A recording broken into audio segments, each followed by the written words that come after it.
Okay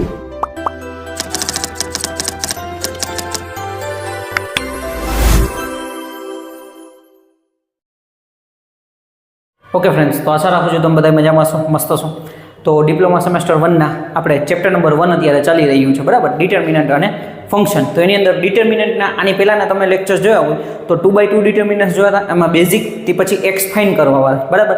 ત્યાર પછી આપણે થર્ડ ઓર્ડર ડિટર્મિનન્ટ એટલે કે 3x3નું ડિટર્મિનન્ટ કેવી રીતના સોલ્વ કરવું એ મેં શીખડાવ્યું હતું, બરાબર. ઓલમોસ્ટ 6 દાખલા આપણે કરાવ્યા હતા. હવે આપણે જોવાના છે કે એક્સ વાળો દાખલો, જે આ મોસ્ટ એમપી દાખલા છે, પરીક્ષાની અંદર વારંવાર તમને 4 માર્કની અંદર પૂછાતા હોય છે, તો એવા દાખલા આપણે આ વિડીયોની અંદર કરવાના છે, બરાબર. તમને આવી રીતના એક્સની વેલ્યુ આપેલી હોય, મતલબ કે એક્સ આપેલો હોય, કોઈ પણ એક વેલ્યુ આપણને આપેલી ના હોય, એમ કીધું હોય કે એક્સની વેલ્યુ ફાઇન્ડ કરો, બરાબર. Find the value of x, આવું તમને ક્વેશ્ચન પૂછેલું હોય. x 1 -2 4 4 2 1 3 1 ઇઝ ઇક્વલ ટુ 0, એટલે કે ડિટર્મિનન્ટનું મૂલ્ય 0 આપણને આપેલું છે, આપણે x ની વેલ્યુ ફાઇન્ડ કરવાની છે, બરાબર. તો સેમ પ્રોસેસ આપણી એક જ છે કે સૌથી પહેલાં હું આને રેફરન્સ લઈ લઉં છું. અહીંયા આપણી સાઇન આવશે પ્લસ માઇનસ પ્લસ, બરાબર. પછી જેવી રીતના આપણી જે પ્રોસિજર છે કે પહેલાં 3x3 ને 2x2 ના તમારે ડિટર્મિનન્ટ લઈ લેવાના છે, બરાબર. ઇઝ ઇક્વલ ટુ અહીંયા 0 લખી નાખવાનું. અહીંયા હું x લખું છું, અહીંયા હું 1 લખું છું, અને અહીંયા -2 માઇનસની સાઇન છે એટલે હું કાઉન્સ કરું છું, જેથી નિશાનીની ભૂલ ન થાય. અહીંયા પ્લસ, અહીંયા માઇનસ, અહીંયા પ્લસ. ચાલો, એના પછી હવે આપણે જોવાનું છે, પહેલી કોલમ ઢાંકી દો તો શું દેખાય છે? 4 2 3 1. ચાલો, સિમ્પલ. બીજી કોલમ ઢાંકી દો તો 4 2 1 1. ત્રીજી કોલમ ઢાંકી દો તો 4 4 1 અને 3. આ પહેલા નંબરનું સૌથી મહત્વનું સ્ટેપ છે. આ આપણું સાચું પડી જાય એટલે એનો મતલબ આપણે 50% દાખલો સાચો છે. હવે x ને એમનેમ રાખશું. 4 1 4 માઇનસ 3 2 6, માઇનસ એક બ્રેકેટની અંદર 4 1 4 માઇનસ 2 1 2, પ્લસ માઇનસ હું અહીંયા -2 કરી નાખું છું, બરાબર. પ્લસ માઇનસ માઇનસ, અને 4 તેરી 12 માઇનસ 4 1 4 એના બરાબર 0. ચાલો, અહીંયા સુધી મગજમાં બેઠું હશે. હવે x બ્રેકેટની અંદર 4 માંથી 6 ગયા -2, માઇનસ એક બ્રેકેટની અંદર 4 માંથી 2 ગયા તો 2 વધ્યા, -2 બ્રેકેટની અંદર 12 માંથી 4 ગયા, બરાબર. 12 માંથી 4 ગયા તો કેટલા વધશે? 8 વધશે, ઇઝ ઇક્વલ ટુ 0.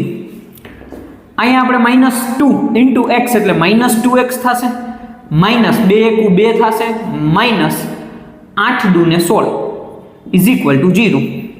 શું થઈ જશે? તો કે -2x, આ બેનો સરવાળો માઇનસ માઇનસ પ્લસ એટલે -16 વત્તા 2 એટલે 18 ઇઝ ઇક્વલ ટુ 0. હવે આ 18 ને ઓલી બાજુ જવા દો, અથવા 2x ને ઓલી બાજુ જવા દો, કોઈ પણ વસ્તુ, બરાબર. -2x બરાબર 18 એટલે આ પોઝિટિવ 18 થઈ ગયા, બરાબર. આ માઇનસ છે, ઓલી બાજુ ગયા એટલે પ્લસ થઈ ગયા. -2x છે એ ગુણાકારમાં છે, સામેની બાજુ જાય એટલે છેદમાં, તો x બરાબર 18 ના છેદમાં -2, તો x બરાબર 2 1 2 2 9 ને 18, તો -9 આપણો જવાબ આવશે. આ રીતના આપણે દાખલો કરવાનો છે. એટલે એનો મતલબ એવો થયો કે અહીંયા x બરાબર હું -9 મૂકીશ ને તો આન્સર ડિટર્મિનન્ટ જો આપણે ફાઇન્ડ કરશું ને તો એનો આન્સર 0 આવશે. અત્યારે આપણે એ વેલ્યુ ફાઇન્ડ કરી કે અહીંયા 0 જવાબ લેવા માટે એ x ની વેલ્યુ કેટલી હોવી જોઈએ. પહેલો દાખલો હતો, બરાબર, ઈઝી હતો. હવે આપણે બીજા નંબરનો દાખલો જોઈએ. સેમ વસ્તુ છે, પણ અહીંયા આપણને 0 આપેલા હતા, હવે અહીંયા તમને 30 આપેલા છે, બરાબર. હવે ત્યાં તમને 30 આપેલા છે તો આપણે કાંઈ ટેન્શન લેવાની જરૂર નથી, બધું લખતું જવાનું છે, જેટલું આપ્યું એ આપણે લેવાનું છે. અહીંયા સેમ વસ્તુ, બરાબર. પહેલા નંબરની આપણી રો ને આપણે રેફરન્સ લેશું, પ્લસ માઇનસ પ્લસ એની સાઇન આવશે. 3 આપણે ડિટર્મિનન્ટ લેવાના છે 2x2 ના, ઇઝ ઇક્વલ ટુ 30 આપણે લખી નાખવાનું, બરાબર. હવે તો કે x, ત્યાર પછી 2 અને 3. ચાલો, ઓકે. હવે અહીંયા સાઇન પ્લસ માઇનસ અને પ્લસ. હવે એના પછી આપણે શું કરવાનું છે? પહેલી કોલમ ઢાંકી દો. જો અહીંયા 0 છે તો કદાચ તમે બીજી કોલમને પણ, બીજી રો ને પણ રેફરન્સ લઈ શકો છો, બરાબર. મેં પહેલી લીધી છે એટલે કાંઈ વાંધો નહીં, આપણે હાલશે. હવે આપણે પહેલી કોલમને ઢાંકી દઈએ તો શું દેખાય છે? 0 7 1 અને 2. અહીંયા ઢાંકી દો તો આપણી પાસે શું થઈ જશે? બીજી કોલમ ઢાંકવાથી 5 7 3 2. ત્રીજી કોલમ ઢાંકી દો તો 5 0 3 અને 1, બરાબર. મેઇન સ્ટેપ આપણું થઈ ગયું. હવે x બ્રેકેટની અંદર 0 -7 -2 બ્રેકેટની અંદર 5 દુ 10 -7 તેરી ને 21 5 દુ 10 -7 તેરી 21 પ્લસ 3 બ્રેકેટની અંદર 5 એકુ 5 -0 3 ગુણ્યા 0 એટલે 0 થઈ જશે એના બરાબર 30 આપણે લખી નાખવાનું 30 ને છેલ્લે સુધી લખતું આવવાનું પછી જ્યારે છેલ્લે આપણું બધું ફાઇનલ થાય ત્યારે આપણે એને ઇન્ક્લુડ કરવાના થશે પણ લખતું આવવાનું છે હવે અહીંયા શું થઈ ગયું x બ્રેકેટની અંદર -7 -2 બ્રેકેટની 10 માંથી 21 ગયા -11 10 માંથી 21 ગયા એટલે -11 પ્લસ 3 5 અને 15 એટલે 3 બ્રેકેટની અંદર 5 થશે એના બરાબર 30 હવે અહીંયા -7x માઇનસ પ્લસ 11 દુ ને 22 વત્તા 5 કેટલા થઈ જશે 15 બરાબર 3 5 15 એના બરાબર 30 -7x વત્તા 22 વત્તા 15 બરાબર 22 વત્તા 15 કેટલા થઈ ગયા 5 ને 2 7 અને 3 2 ને 1 3 એટલે 37 એના બરાબર 30 હવે આપણે શું કરીએ કાં તો આ 7x ને ઓલી બાજુ જવા દો 30 ને આમ બાજુ આવવા દો અથવા સિમ્પલ વસ્તુ છે -7x એના બરાબર 30 -37 ને ઓલી બાજુ જવા દીધા એટલે માઇનસ થઈ ગયા બરાબર હવે -7x એના બરાબર 30 માંથી 37 ગયા -7 x બરાબર -7 એના છેદમાં -7 તો -7 બે કેન્સલ થઈ ગયા બરાબર આ બંને કેન્સલ થઈ જાય તો x બરાબર આપણને આન્સર શું મળ્યો 1 મળ્યો x બરાબર આપણને 1 આન્સર મળ્યો તો આ રીતના આપણે દાખલો ગણવાનો છે બરાબર મેન આપણી જે પ્રોસિજર છે એ પ્રોપર ફોલો થવી જોઈએ એટલે વાંધો ના આવે વ્યવસ્થિત રીતે પોઝ કરી અને તમારે આ નોટ કરી લેવાનું છે બરાબર નોટ સાથે સાથે બનાવતા જાજો ઓકે ઓકે ફ્રેન્ડ્સ તો હવે નેક્સ્ટ એક્ઝામ્પલ જોઈએ આગળ તમે બે દાખલા જોયા x વાળા કે x ફાઇન્ડ કરવાનું છે હવે આ જે એક્ઝામ્પલ છે મોસ્ટ આઈએમપી જે જીટીયુની અંદર 4 માર્કમાં પરીક્ષાની અંદર પૂછાયેલો છે બરાબર મે બી આવનારી પરીક્ષામાં પણ પૂછાઈ શકે છે બરાબર હવે અહીંયા તમને આવું આપેલું છે x - 2 2 અને 2 ત્યાર પછી -1 x - 2 ત્યાર પછી જે 2 0 અને 4 = 0 આપણને આપેલા છે બરાબર x ની વેલ્યુ આપણે ફાઇન્ડ કરવાની છે હવે અહીંયા એ સમજવાનું છે જો તમે આને પણ રેફરન્સ લઈ શકો છો બરાબર અને કોઈ પણ મેં તમને આની પહેલા શીખડાવ્યું ભાઈ કોઈ પણ આપણી જે રો છે એને આપણે રેફરન્સ લઈ શકીએ પણ અહીંયા 0 છે ને તો આપણે શું કરીએ છીએ આમાં આપણે ત્રીજા નંબરની રો છે એને આપણે રેફરન્સ રાખીએ છીએ સાઇન આપણી પ્લસ માઇનસ પ્લસ જ આવશે બરાબર પ્રોસેસ હવે આપણને ખબર જ છે સિમ્પલ વસ્તુ છે 3 2/2 ના આપણે ડિટર્મિનન્ટ લેવાના છે = 0 આપણે લખી નાખીએ બરાબર સૌથી પહેલા અહીંયા આપણી પાસે 2 આવી જશે અહીંયા આપણી પાસે 0 આવી જશે અહીંયા આપણી પાસે 4 આવી જશે પ્લસ માઇનસ પ્લસ આવી જશે હવે પહેલી કોલમને ઢાંકી દો તો શું દેખાય છે 2 2 x અને -2 બીજી કોલમને ઢાંકી દો તો અહીંયા આપણી પાસે x - 2 બરાબર -1 2 અને -2 ત્રીજી કોલમને ઢાંકી દો તો x - 2 -1 અને 2 અને x સૌથી પહેલા નંબરનું સ્ટેપ આ સૌથી મહત્વનું સ્ટેપ છે આમાં ભૂલ પડવી જોઈએ નહીં બરાબર વ્યવસ્થિત રીતે નિશાની એકદમ ખાસ ધ્યાન રાખતું જવાનું છે હવે અહીંયા બે કર્યા બરાબર કાઉન્સની અંદર 2 દુ 4 પ્રથમ બરાબર 2 દુ 4 એટલે -4 માઇનસ x * 2 એટલે 2x માઇનસ હવે આને કંઈ કરવાની જરૂર જ નથી આ આખું 0 થઈ ગયું એટલે એને કંઈ લેવાની જરૂર નથી આ સીધું જ આપણે લઈ લઈએ પ્લસ 4 બ્રેકેટની અંદર હવે અહીંયા તમે જો x બ્રેકેટની અંદર x - 2 પછી માઇનસ અહીંયા શું થઈ જશે 2 એકુ 2 એટલે -2 = 0 નિશાનીની ભૂલ ન થાય એટલે મેં કાઉન્સ કરેલા છે બરાબર હવે અહીંયા તમે જો આને અંદર ગુણાવી દો તો અહીંયા શું થઈ જશે 4 દુ ને 8 એટલે -8 માઇનસ 4x અહીંયા તમે જુઓ પ્લસ આને હજી આપણે આમ કાઉન્સમાં જ રાખીએ પ્લસ 4 એમ અહીંયા આપણી પાસે થઈ જશે કેટલા તો કે x² માઇનસ 2x આ x ને અંદર ગુણાવો એટલે 2x હવે આ માઇનસ ને માઇનસ પ્લસ 2 = 0 આટલું થયું બરાબર હવે આ આખા બંને કાઉન્સ આપણે છોડીએ છીએ બરાબર એટલે આ 4 છે એ બધા આની હારે ગુણાવવાના 3 3 સાથે હવે અહીંયા શું થઈ જશે -8 - 4x પ્લસ અહીંયા થઈ જશે 4x² 4 દુ આ 4 ને 2x સાથે ગુણાવો માઇનસ પ્લસ માઇનસ 4 દુ ને 8x અહીંયા 4 ને 2 હારે ગુણાવો એટલે +8 એના બરાબર 0 હવે આ તમે 8x, આ 8 અને આ +8 ને -8 ઉડી ગયા. વધ્યું શું? 4x નો વર્ગ. 4x માઇનસ અને -8x, માઇનસ માઇનસ પ્લસ થશે એટલે -8 ને 4 12x એના બરાબર 0. આવું આપણને આવ્યું છે. હવે આમાંથી કઈ કોમન નીકળે છે તો યસ, તો કે 4x આપણને કોમન નીકળે છે. તો 4x ને તમે કોમન કાઢો તો 4x હોય કાઢ્યા, અહીંયા શું રહેશે? x અને માઇનસ. હવે આમાંથી 3 વધશે, બરાબર? 4x કોમન કાઢી લીધા, x - 3, x - 3 = 0. હવે અહીંથી આપણે બે ભાગ પાડવાના.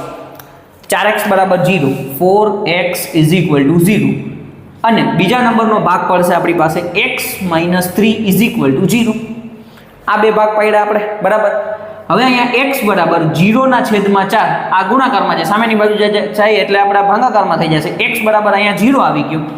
અહીંયા આપણે x બરાબર -3 છે, ઓલી બાજુ જાય તો +3 થઈ જાય એટલે x બરાબર 3. તો આ એક્ઝામ્પલના આપણને બે આન્સર મળ્યા, x બરાબર 0, x બરાબર 3. એટલે કે અહીંયા x બરાબર તમે 0 મૂકશો, બરાબર, તો એનો મતલબ કે ત્યાં આપણે આન્સર શું આવશે? તો એનો આન્સર આપણો 0 આવશે, ડિટર્મિનન્ટ. અને x બરાબર 3 મૂકશો તોય આપણા ડિટર્મિનન્ટનો આન્સર શું આવશે? 0 આવશે, બરાબર? એટલે આ રીતના આપણે x ની વેલ્યુ ફાઇન્ડ કરી. મોસ્ટ ટાઈમ પે એક્ઝામ્પલ છે, બરાબર? 2 વખત વિડીયો જોજો, વ્યવસ્થિત રીતે નોટ કરજો. 4 માર્કમાં ફરજિયાત પૂછાય જ છે. ઓકે, વ્યવસ્થિત રીતે નોટ કરી લેજો.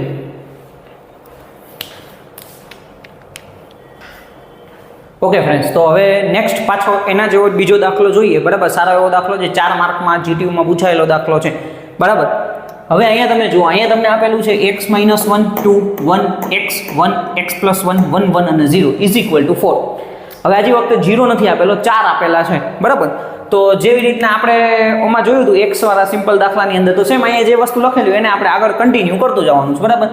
અહીંયા 0 છે તો એનો મતલબ કે આપણે ત્રીજા નંબરની જે રો છે એને આપણે રેફરન્સ લઈએ છીએ, પ્લસ માઇનસ પ્લસ એની સાઇન આવશે, બરાબર? 3 આપણે આવી રીતના ડિટર્મિનન્ટ લઈ લઈએ, = 4 આપણે લખી નાખવાનું, બરાબર? હવે અહીંયા આપણી પાસે 1 આવી જશે, અહીંયા 1 આવી જશે, અહીંયા આપણી પાસે 0 આવી જશે. 1 1 અને 0, સાઇન આપણી પાસે પ્લસ માઇનસ અને પ્લસ આવી જશે, બરાબર? બાકી તમને આઈડિયા છે જ કે પહેલા નંબરની કોલમને ઢાંકી દો એટલે જે દેખાય લખી નાખો. પહેલા નંબરના ડિટર્મિનન્ટના એલિમેન્ટ થઈ જશે 2 1 1 અને x + 1. બીજા નંબરની કોલમ ઢાંકી દો એટલે અહીંયા થઈ જશે x - 1 1 x અને x + 1. ત્રીજા નંબરની કોલમને ઢાંકી દો એટલે x - 1, ત્યાર પછી 2 x અને 1. ચાલો અહીંયા સુધી મગજમાં બેઠું હશે, બરાબર? પહેલા નંબરનું સ્ટેપ 100% સાચું હોવું જોઈએ એટલે 50% દાખલો આપણો સાચો પડશે. હવે અહીંયા આપણી પાસે 1 બ્રેકેટની અંદર આનો ગુણાકાર 2 કૌંસની અંદર x + 1, બરાબર? એક સ્ટેપ લંબાવીએ છીએ અને માઇનસ 1 1 1 કૌંસ પૂરું, માઇનસ 1 બ્રેકેટની અંદર અહીંયા થઈ જશે x + 1 x - 1, x + 1 x - 1 અને માઇનસ x × 1 એટલે થઈ જશે x. આ તો 0 છે, 0 ને એટલે આપણે કંઈ ટેન્શન લેવાની જરૂર નથી, આખું જે ટર્મ આપણે કેલ્ક્યુલેટ કરીને ફાઇનલ 0 થઈ જાય એટલે જ આપણે એને રેફરન્સ લીધું છે, એટલે = સીધું આપણે 4 લખી નાખવાનું, એને કંઈ ગણવાની જરૂર જ નથી, બરાબર? હવે 1 બ્રેકેટની અંદર અહીંયા અંદર ગુણાવો એટલે અહીંયા થઈ જશે કેટલા? 2x. આ બેને એક આરે ગુણાવો એટલે +2 થઈ ગયા, કાઉન્સ ડાયરેક્ટ છોડી જ નાખીએ એટલે -1. હજી આટલાનું જ આપણે સોલ્વ કર્યું છે, ખાસ ધ્યાન રાખજો. પછી -1 એમણમ. હવે અહીંયા તમે જો x - 1 x + 1, આની પહેલાને આપણે જોયું હતું x - y x + y = x² - y². તો સેમ વસ્તુ અહીંયા આવશે, x² - y² એટલે x² - y² એટલે 1 નો વર્ગ તો 1 જ થશે એટલે અહીંયા 1 લખીએ છીએ. આ -x એમણમ = 4. ચાલો, ઓકે. હવે આપણે શું કરીએ? જો 2 માંથી 1 ગયા, કેટલા વધ્યા? 1 જ વધ્યા. આ 1 ને અંદર ગુણાવો ન ગુણાવો કઈ ફેર નથી પડતો એટલે હવે અહીંયા શું વધશે? 2x + 1, મોટા પદની સાઇન આવશે એટલે 2x + 1 વધશે. આ 1 ને 2 2x સાથે ગુણાવ્યો એટલે 2x, 2 માંથી 1 ગયા એટલે 1 વધ્યા, 1 1 1 ડાયરેક્ટ કરી નાખ્યું, બરાબર? હવે અહીંયા તમે જુઓ, અહીંયા આપણે શું થઈ જશે? આ બધાયને 1 ને અંદર ગુણાવશો એટલે કાઉન્સ છોડીએ છીએ, માઇનસની સાઇન આવતી જશે, -x², બરાબર? માઇનસ માઇનસ, આ માઇનસ ને માઇનસ પ્લસ 1 1 1, આ માઇનસ ને માઇનસ પ્લસ x × 1 એટલે x, એના બરાબર 4. સાવ શાંતિથી એક એક સ્ટેપ લેતું જવાનું છે એટલે મગજમાં બેસતું જાય, બરાબર, ભૂલ થવાની શક્યતા ઓછી થાય. હવે અહીંયા તમે જુઓ આ 2x અને x, આ -x² ને આગળ લઈ લઈએ, -x², 2x અને x એટલે સરવાળો થશે +3x, અને ત્યાર પછી આ 1 અને 1 કેટલા થઈ ગયા, +2 = 4, બરાબર. હવે અહીંયા તમે જુઓ માઇનસની સાઇનને કોમન કાઢીને કંઈક ઓલી બાજુ જવા દે, એના કરતાં આપણે આ આખા સ્ટેપને ઓલી બાજુ જવા દઈએ છીએ, બરાબર. આખા સ્ટેપને ઓલી બાજુ જવા દઈએ તો અહીંયા થઈ જશે 0 = 4 એમનેમ હતા, માઇનસ વાળું ટર્મ પ્લસ થઈ જશે એટલે +x² -3x અને -2 આવી રીતના થશે, બરાબર. જે માઇનસ હતું એ પ્લસ થઈ ગયું, બરાબરની આમ બાજુ આવે એટલે આ પ્લસ હતું એ માઇનસ થઈ ગયું, આ પ્લસ હતું એ માઇનસ થઈ ગયું. હવે 0 = 4 માંથી 2 ગયા, આ 4 માંથી આ 2 ગયા તો શું વધશે, 0 = x² -3x, મોટા પદની નિશાની એટલે 4 ની નિશાની આવશે પ્લસની, એ કેટલા આવી જશે તો કે 2, 4 માંથી 2 ગયા એટલે 2 વધ્યા. હવે અહીંયા આપણી પાસે દ્વિચલ સુરેખ સમીકરણ બની ગયું, ક્વોડ્રેટિક ઇક્વેશન. 2 ના એવા ભાગ પાડો, સરવાળો કરતા 3 આવે તો કે આપણને ખબર છે 2 × 2, ઓકે. હવે આ સાઈન જે છે 2 ની આગળ જે સાઈન છે એ અહીંયા રાખવાની, પ્લસ 3x વાળી આગળ જે સાઈન હોય મોટા પદને આપવાની એટલે અહીંયા માઇનસ, પ્લસ માઇનસ માઇનસ, આગળ x મૂકી દો, બરાબર. એટલે અહીંયા આપણને મળ્યું x - 2 x - 1 = 0. અહીંયા સુધી મગજમાં બેઠું હશે, ક્વોડ્રેટિક ઇક્વેશન તમને સોલ્વ કરતા આવડતું હશે અથવા મેં અહીંયા તમને શીખવાડ્યું, બરાબર. હવે શું કરવાનું છે તો કે x - 2 = 0, બે પાર્ટ પાડી દેવાના, x - 1 = 0. હવે x બરાબર શું થઈ જશે, -2 છે ઓલી બાજુ જાય એટલે +2 એટલે આપણને આન્સર મળી ગયો, x = 2 મળ્યો. બીજા નંબરનો આન્સર x = 1, આ -1 છે ઓલી બાજુ જાય એટલે +1 થઈ ગયા, x = 1 થઈ ગયું, બરાબર. તો આ રીતના આપણને x = 2 અને x = 1 આપણને આન્સર મળ્યો. એકદમ ઇઝીલી સિમ્પલ, તમારે એક એક સ્ટેપ નાના સ્ટેપ કરતું જવાનું છે. વ્યવસ્થિત રીતે જો બધું પરફેક્ટ થશે ને તો તમારી ભૂલ પડવાની સંભાવના ઓછી થશે, માઇનસ પ્લસની ભૂલ ન થવી જોઈએ, બરાબર. વ્યવસ્થિત રીતે પોઝ કરીને લખી લો.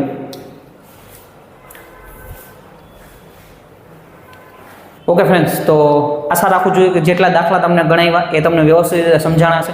જો તમને કંઈ પણ પ્રોબ્લેમ હોય તો તમે કમેન્ટ કરી શકો છો, બરાબર. આપણું વોટ્સઅપ ગ્રુપ છે, એ વોટ્સઅપ ગ્રુપમાં તમે ખાસ જોઈન થઈ જાજો, જેથી જે કંઈ પણ વિડીયો, જીટીયુની અપડેટ, પરીક્ષા લગતી કંઈ પણ અપડેટ આવે તો એ તમને માહિતી એનાથી મળતી જાય, બરાબર. અને આ વિડીયોમાં તમને કંઈક ન સમજાણું હોય તો તમે 1 કે 2 વખત જુઓ એટલે તમને આઈડિયા આવતો જશે. એક સ્ટેપ વ્યવસ્થિત રીતે તમારે કરતું જવાનું છે. આખી સિરીઝ તમે જોશો ને એટલે તમને છે ને આઈડિયા બનતો જશે. પહેલેથી તમારે છે ને વ્યવસ્થિત રીતે તમારા કોન્સેપ્ટ બનાવવો જોશે, બરાબર. એટલે વ્યવસ્થિત રીતે તમને પહેલેથી જોશો એટલે તમને પ્રોબ્લેમ નહીં આવે. એટલે 1 by 1 બધા વિડીયો તમે કન્ટિન્યુ જોતા જજો. Okay, thank you friends.